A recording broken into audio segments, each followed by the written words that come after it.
इस कार्यक्रम के पुण्यार्जक हैं आयोजक एवं निवेदक ज्ञान विद्या चातुर्मास समिति 2023 सकल दिगंबर जैन समाज Ahmedabad, Kataria automobiles private limited Ahmedabad.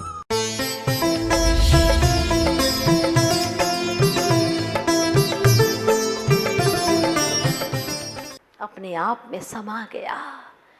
अब और क्या मैं बोलूं, क्या बोलूं गुरुवर। अब और आंखें भी मेरी तो बाहर में भले खुली दिखती हैं, लेकिन गुरुवर अब भीतर की आंखें खुल गई, आपने खोल दी हैं। अब किसी को देखने की कोई तमन्ना नहीं, किसी से बोलने की कोई तमन्ना नहीं है। अब और क्या मैं देखूं तुम्हें देखने के बाद, अब और क्या मैं बोलूं खुद से बोलने के बाद। खुद से बोलने के बाद में अब क्या बोलूं, कुछ नहीं बोलना। गुरु ऐसे परीक्षा लेते हैं और शिष्य को उत्तीर्ण कर लेते हैं। हाँ, गुरु ने कहा था तुम्हारी अंतिम परीक्षा में लूँगा, और 3 शिष्य एक साथ उत्तीर्ण हुए। गुरु ने कहा था कि मैं तुम्हारी अंत में जाते जाते परीक्षा लूँगा, और कहा तुम्हारी पढ़ाई हो चुकी है, तुम जा सकते हो। तीनों ने सोचा गुरुजी भूल गए, उन्होंने कहा था जाते जाते समय मैं तुम्हारी परीक्षा लूँगा, भूल गए। चलो अच्छा है, सठिया भी गए हैं गुरु। हाँ, 2 ने इशारा किया, सठिया भी गए, भूल गए होंगे, जाने तो अच्छी बात है ना। हाँ हाँ, जा सकते हो घर पे। और वह घर की ओर रवाना हुए। गुरुकुल से घर की ओर जा रहे थे, बीच में जंगल पड़ता था। जाते समय पर क्या होता है, जब वह सोचते हैं कि देखो गुरु ने कोई परीक्षा तो ली ही नहीं, भूल ही गए, अच्छा ही हुआ ना, हमें तो छुट्टी मिल गई। जब शाम को विदा कर दिया तो वो रास्ते में जा रहे थे, क्या देखा उन्होंने, जंगल के अंदर एक झाड़ी है और वहाँ पर बहुत सारे कांटे बिखरे हुए हैं। उसी गली से उनको गुजरना है, उसी छोटा सा रास्ता है, सकरा सा, उसी से उनको गुजरना है। पर कैसे गुजरे, झाड़ी है और कांटे बिखरे हुए हैं। एक ने सोचा, अरे गुरुजी क्या सोचते हैं, हाँ क्या सोचते हैं कि वो हमको फेल कर देंगे, इसीलिए उन्होंने कहा था कि जाते जाते समय परीक्षा ले लूँगा, कहीं फेल हो गए तो वापस हमको वहीं रखेंगे, यही सोच रहे थे। अरे आपस में बात कर रहे थे, गुरुजी खुद ही भूल गए, परीक्षा ले ही नहीं पाए। एक ने कहा देखो ये झाड़ी है और कांटे भी बिखरे, क्या करें।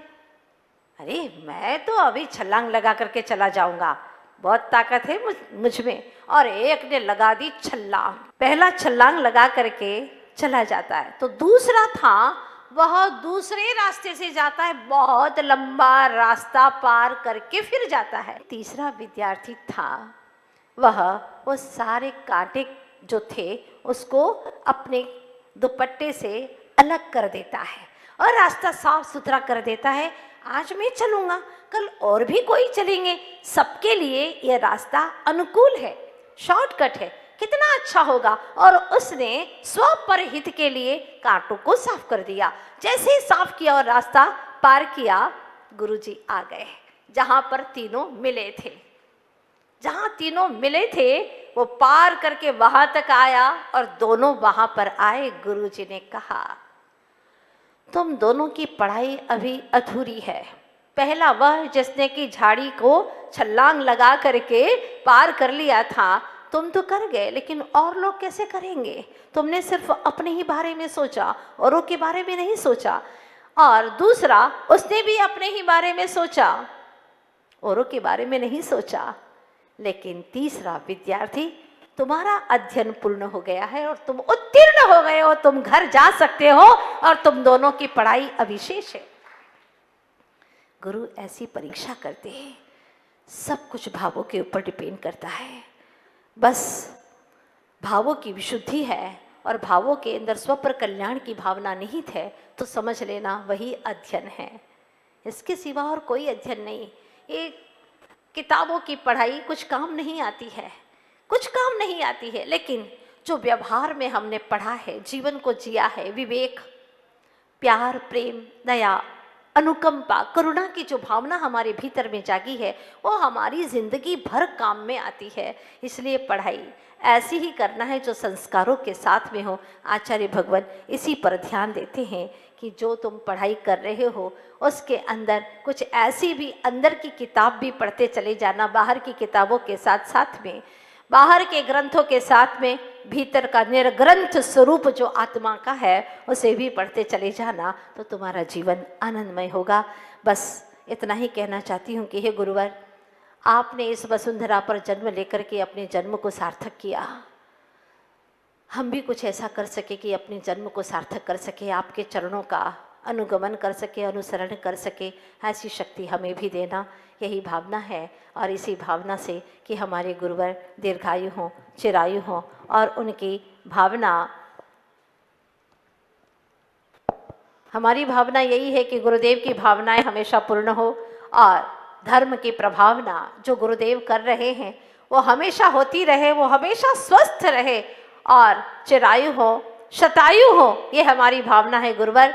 हम सबकी उम्र आपको लगे, हम वो नहीं कर पाएंगे, आपने जो किया है उसका 100 में से 1 अंश भी हम नहीं कर पाएंगे जो आप करते हैं। आपसे लाखों लाखों जीवों को दिशाबोध मिलता है, इसलिए हमारी उम्र आपको लगे और आप शतायु ही नहीं और भी आगे बढ़ें और भव्य जीवों को दिशाबोध देते रहें। हमेशा धर्म की प्रभावना आपके माध्यम से होती रहे, यही हम सद्भावना करते हैं। और आचार्य भगवान ने आशीर्वाद दिया है। कई दिनों से यहाँ के कमेटी के महानुभाव जाते रहे हैं, गुरुदेव का आशीर्वाद मिला और अब यह बहुत बड़ा इनका पुण्य का उदय आया है कि अहमदाबाद में कोई ऐसा स्थान हो जहाँ पर आचार्य गुरुवर श्री विद्यासागर जी महाराज जैसे भी संत आ जाए, अपना पूरा संग लेकर के, जैसे कि कुंडलपुर में गए थे, ऐसा पूरा संग लेकर के आ जाए और वहाँ पर मंदिर हो, ऐसे संत भवन हो और सबकी आहार चर्या भी वहाँ पर हो सके एक साथ में, ऐसा कोई तो स्थान होना चाहिए।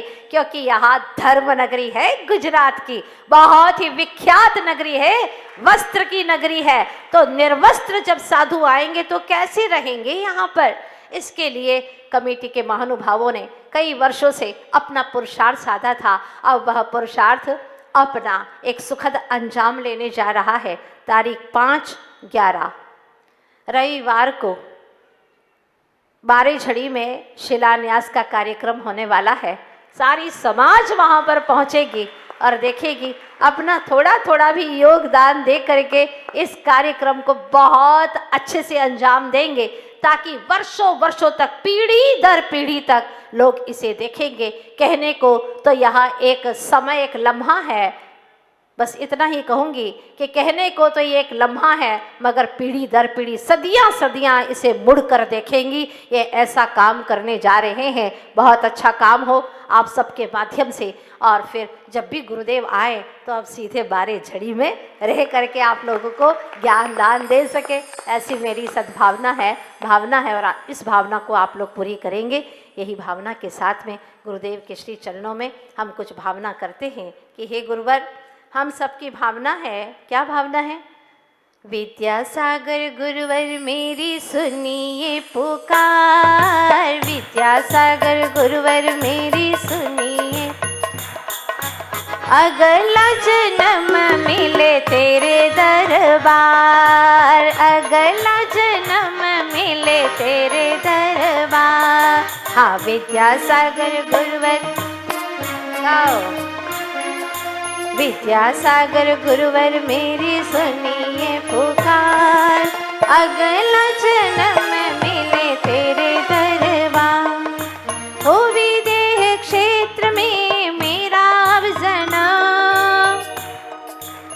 चाहते हो ना? बोलो अच्छे से। एक या दो भव शेष रहे ऐसा करो धर्म, एक या दो भव शेष रहे ऐसा करो धर्म, पालने में सुनने को मिले न मौका, पालने में सुनने को मिले न मौका, अगला जन्म मिले तेरे दरबार, अगला जन्म मिले तेरे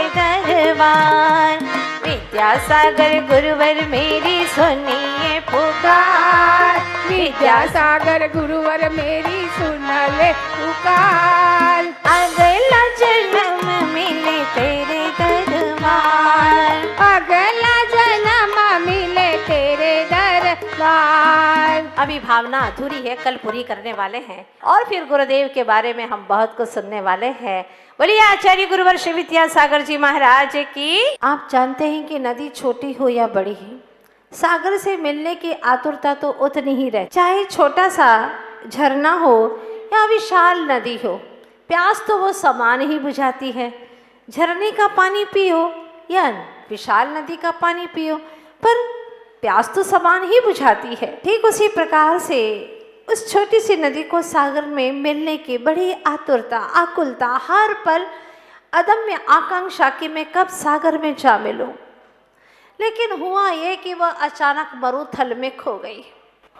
मरुथल में अथाह रेगिस्तान में खो जाती है, रास्ता गुम हो जाता है। सोचती है न जाने अब क्या होगा मेरे सपनों का।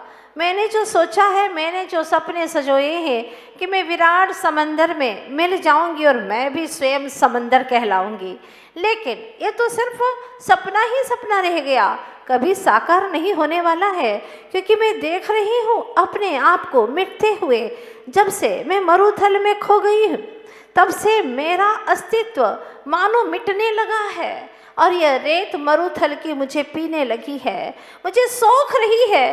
न जाने क्या होगा, उसको अपने प्राण संकट में लगने लगे।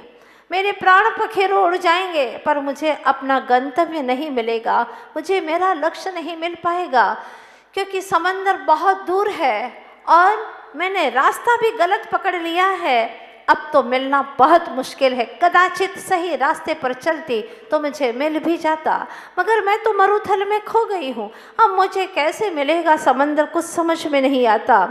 रेत नदी को पीने लगी है और रेत तो गीली हो गई, लेकिन वह नदी तो सिर्फ एक गीली गीली रेत बनकर ही न रह जाए, उसे बहुत पीड़ा होने लगती है और वह बहुत ही आकुल व्याकुल होकर के सोचती है अब क्या करूं, मुझे कुछ समझ में नहीं आता। रेगिस्तान तो अथाह है और मैं छोटी सी नदी, पतली सी धारा है, पता नहीं क्या होने वाला है। 4 कदम भी नहीं चल पाती कि यह रेत मुझे सोखने लगती है और यह मुझे सोख लेगी, पूरी तरह से मेरा जीवन सूख जाएगा। मैं सागर तक पहुंच पाऊंगी या नहीं अब तो मुझे नहीं लगता। और जब व्यक्ति भीतर से हार जाता है तो निश्चित रूप से वो अपने गंतव्य को प्राप्त नहीं कर पाता। कहते हैं ना, मन के जीते जीत है, मन के हारे हार। अगर मन में जीत है तो वह जीत हासिल कर लेता है, और मन में अगर हार गया, अगर आपने तय कर लिया कि यह मेरा काम नहीं होने वाला है, तो आपने अपने आप को ही क्या आशीष दिया, ये काम नहीं होने वाला। जब तुम्हारा ही आशीर्वाद तुम्हारे लिए ये मिला कि मेरा काम नहीं होने वाला, तो और चाहे कोई कितना ही तुम्हारे लिए ब्लेस दे, कितना ही तुम्हारे लिए आशीर्वाद दे, वो नकामा जाएगा, वो कार्यकारी नहीं हो पाएगा। क्योंकि तुमने जो अपने बंध की और सत्ता बनाई है वो ये बनाई कि मेरा काम नहीं हो सकता। जब हमारा ही उपादान सोया है तो फिर और निमित्त मिलने पर भी काम कैसे हो सकता है। इसीलिए जो भी काम करो पहले अपने आप में निर्णय करके और पूरी तरह से सकारात्मकता के साथ में अगर काम करेंगे तो देखो, मीरा ने जहर भी पी लिया, लेकिन वह उसका जहर पीना भी उसको अमर कर गया, वो मर नहीं पाई। क्यों? क्योंकि इतनी सकारात्मकता थी। और कभी कभी आप लोग दूध भी पीते हैं और ये सोच करके ये तो मुझे नुकसान करेगा, करने ही वाला है, निश्चित करने वाला है, ये इससे मैं बीमार पड़ने ही वाला हूँ, इससे मैं बीमार पड़ ही जाऊंगी, ये मेरे लिए बिल्कुल लाभदायक नहीं है, हानिकारक है, पेट में जाते ही बहुत नुकसान करने वाला है, अभी तो गया भी नहीं है। और आपने उसके प्रति जो नकारात्मकता की ऊर्जा दी है, अब वह हाथ ही हाथ में उसमें नकारात्मकता आ गई, अभी पेट में गया ही नहीं। और ऐसा ही होता है किसी व्यक्ति के बारे में जो अच्छा है, लेकिन हम सोच लेते हैं कि ये बहुत बुरा है, बिल्कुल अच्छा नहीं है, तो सच में वो ऐसा होने लगता है। पहले सोचा नहीं था उसने हमारे लिए कुछ गलत काम करने का, लेकिन अब गलत होने के लिए तैयार हो जाता है। रेडी हमने किया है, तैयार हमने किया है, हमने कुछ ऐसा निमित्त जुटाया है, और वह व्यक्ति के अंदर भी पूरी तरह से कोई उपादान इतना जागृत तो था नहीं, और वह भी कुछ कुछ रूप में अपनी ऐसी ही तैयारी करना शुरू कर देता है। और एक दिन सामने आ जाता है, ये इतना अच्छा सज्जन था, इतना दुर्जन कैसे हो गया। हमारी सोच गलत, हम शामिल न करें उसमें तो कितना अच्छा हो। नदी ने भी ये तय कर लिया मन ही मन कि अब तो मैं पहुंच ही नहीं पाऊंगी, क्या करूं। वो रेगिस्तान की रेत से पूछती है, मैं क्या करूं, मुझे समझ में नहीं आता। हजारों हजारों साल भी निकल जाए पर मैं तो कभी नदी के रूप में वहां मिल ही नहीं सकती। सागर से बताओ बताओ, कुछ तो उपाय बताओ, मैं क्या करूं। मुझे समंदर से मिलना है, मुझे अपने अस्तित्व को खोना नहीं है, मुझे अपने अस्तित्व को मिटाना नहीं है, मुझे तो विराट सागर बनना है। कहाँ विराट सागर बनने के साथ, और मैं तो एक नदी भी नहीं रह पाऊंगी, एक बूंद भी नहीं रह पाऊंगी, सूख जाऊंगी, रेगिस्तान मुझे पी जाएगा। बताओ मैं क्या करूं। कहानी समझ में आ रही है कि नहीं आ रही है? हाँ, समझने की चेष्टा करें।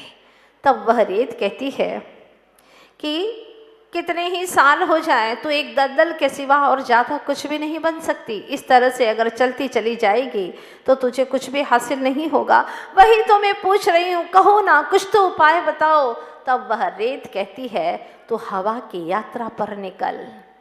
हवा की यात्रा पर निकलेगी तो निश्चित ही तो एक दिन समंदर से मिल जाएगी। लेकिन मैं कैसे निकलूं हवा की यात्रा पर? तप कर वाष्प बन जा। तू तप करके वाष्प बन जा। बिना तपे परमात्मा की सत्ता जागृत नहीं होती। ध्यान रखना, जो सता कर मिलती है उसको सत्ता कहते हैं, और जो तपा कर मिलती है उसको सत्य कहते हैं। अगर सत्य का दर्शन करना है तो तुझे तपना होगा, तुझे तपना होगा, तुझे तपना होगा। बिना तपे तपसा निर्जरा च। उमा स्वामी महाराज कहते, बिना तपे संवर और कर्मों की निर्जरा नहीं हो सकती, और निर्जरा नहीं होगी तो मोक्ष कैसे होगा।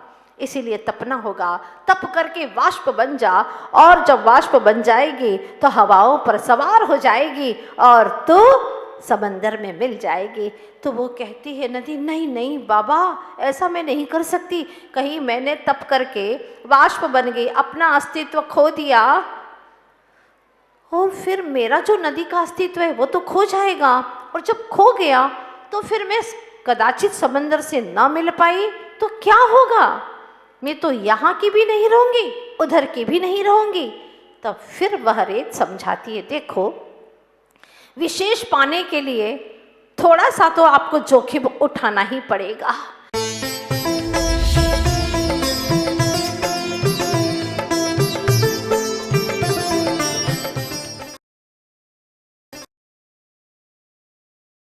निवेदक ज्ञान विद्या चातुर्मास समिति 2023 सकल दिगंबर जैन समाज Ahmedabad. Kataria automobiles private limited Ahmedabad.